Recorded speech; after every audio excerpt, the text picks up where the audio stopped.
आज हम किसी आम कविता की बात नहीं करने वाले। नहीं, ये उससे कहीं बढ़कर है। ये एक पावरफुल मैसेज है, एक ऐसा आह्वान जो समय के पार जाकर हर पीढ़ी से बात करता है। जागो फिर एक बार, बस ये चंद शब्द, लेकिन इनमें कितनी ताकत है। यही शब्द आज हमारे इस सफर का केंद्र है।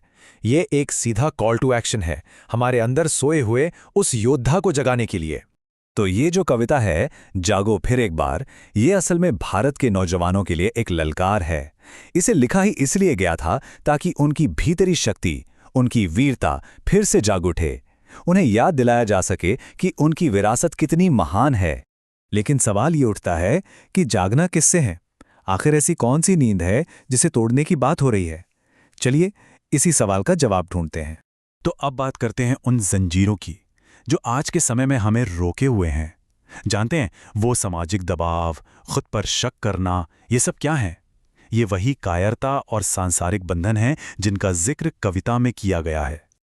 और ये स्लाइड देखिए, ये कविता के कोर मैसेज को कितने बेहतरीन तरीके से सामने रखती है। एक तरफ वो भ्रम है जिसे हम सच मानकर जी रहे हैं, और दूसरी तरफ हमारी असलियत, हमारी असली क्षमता। कविता साफ साफ बताती है कि ये बंधन हैं क्या। जैसे हीनता की भावना, मतलब खुद को कम समझना, कायरता, डर, सांसारिक इच्छाओं में फंसे रहना, और समाज क्या कहेगा इस बात का दबाव। ये वो चीजें हैं जो हमारे असली स्वरूप को दबा देती हैं, और आज के दौर में इन्हें पहचानना और तोड़ना बहुत जरूरी हो गया है। लेकिन यहाँ एक अच्छी बात भी है। कविता हमें उम्मीद देती है। ये कहती है कि जंजीरें, ये सीमाएं, ये परमानेंट नहीं है, इन्हें तोड़ा जा सकता है। ये कविता हमें वो ताकत देती है कि हम उठें और इन बंधनों को तोड़ फेंकें। तो सवाल फिर वही है, इन जंजीरों को तोड़ें कैसे? ताकत कहाँ से आएगी?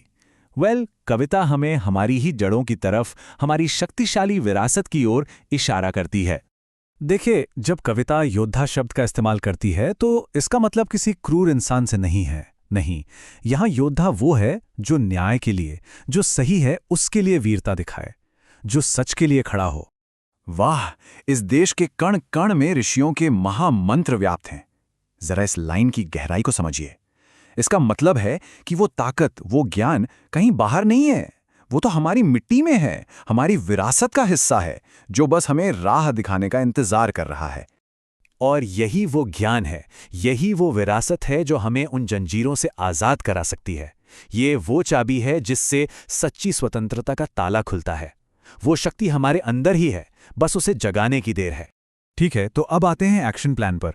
इस विरासत को इस्तेमाल में कैसे लाएं, आज़ाद कैसे हों? चलिए देखते हैं कविता हमें क्या प्रैक्टिकल स्टेप्स बताती है। कविता एक बहुत ही साफ रास्ता दिखाती है। पहला कदम, अपने अंदर से हीनता की भावना को निकाल फेंकें। दूसरा, दुनिया की मोह माया से खुद को अलग करें। और तीसरा, सबसे जरूरी, अपने दिव्य स्वरूप को पहचानें। यहाँ एक बहुत खूबसूरत मेटाफर का इस्तेमाल किया गया है। मुक्त छंद कविता की तरह बनो। मतलब जैसे एक फ्री वर्स पोएम किसी बंधन में नहीं बंधी होती, फिर भी कितनी मीनिंगफुल और सुंदर होती है, वैसे ही बनो। हमारा असली रूप तभी निखरता है जब हम इन बनावटी बंधनों से आज़ाद होते हैं। तो अब हम इस सफ़र के सबसे अहम पड़ाव पर आ पहुंचे हैं।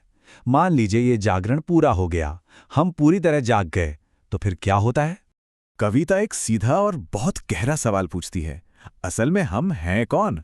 और जवाब सुनकर शायद रोंगटे खड़े हो जाएं। जवाब है, तुम ब्रह्म स्वरूप हो। कविता ये ऐलान करती है कि हर इंसान के अंदर एक डिवाइन नेचर है, एक दैवीय शक्ति है। हमारा संबंध सीधे उस परम शक्ति से है। ये समस्त विश्व तुम्हारे चरणों की धूल से भी तुच्छ है। सोचिए, इस एक एहसास में कितनी ताकत है। ये लाइन हमें बताती है कि हमारी क्षमता के आगे ये पूरी दुनिया कुछ भी नहीं है। हम कुछ भी, सचमुच कुछ भी करने में सक्षम हैं। तो आखिर में ये सवाल हमारे लिए है, ये विरासत हमारी है। अब इसका करना क्या है? ये फैसला हमारा है। अपनी उस क्षमता को पहचानिए और जागो फिर एक बार।